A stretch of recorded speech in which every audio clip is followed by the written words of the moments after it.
Yeah, because I think the election campaign that we're looking at is going to be very short, kind of under 3 months, basically. Very brisk. That's normal, by the way, for the Brits. The Germans are calling this a snap election, but the rest of us do it normally in about 3 months. Yeah, that's correct.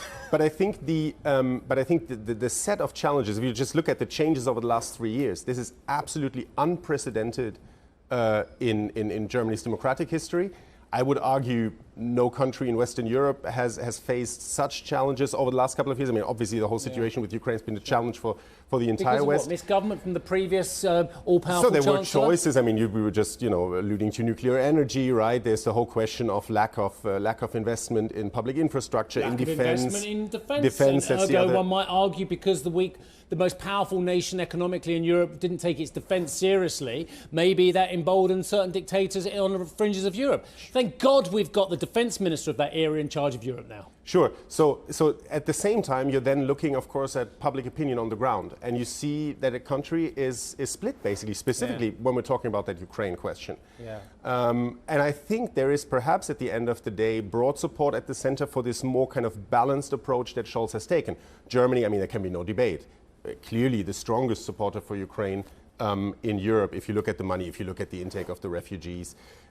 Absolutely no doubt on that front. At the same time, having made sure, right, Scholz, that you always are in step with the Americans and you take it slowly, basically, and don't risk too much. And I'll be very interested to see how that plays out over the next 3 months. The polls might argue with you about intake of refugees, but maybe we're talking on a per capita basis as well. I want to bring up the AFD, and you were talking about Ukraine, and they have been vehemently opposed to the further shipment of arms to Ukraine. And we all keep thinking that maybe the US is going to be the spanner in the works when it comes to support for Ukraine. But could it be the Germans that the AFD have a stronger showing? I mean, the AfD has been on the rise now and has been polling strongly for quite a while. I think if you look at the political center, there's no debate that careful support continues. Whether you look at the CDU, that arguably has to look more to the right and to the AfD, or you're looking at the SPD and the Greens for sure as well.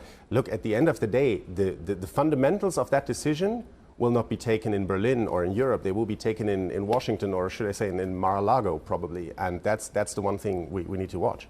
The Germans are very proud economically when it comes to their fiscal discipline. And this whole idea of debt brake, it's not just doing the rounds in economic circles, it's doing the rounds, I think, in Germany as to whether it should be maintained, whether it should be tweaked, whether it should be done away with. What do you think voters will vote on when it comes to the debt brake? Do you think that they want it to be reformed? Yeah, I think there's huge demand at the political center nowadays for greater investment in some of those things that need to be done.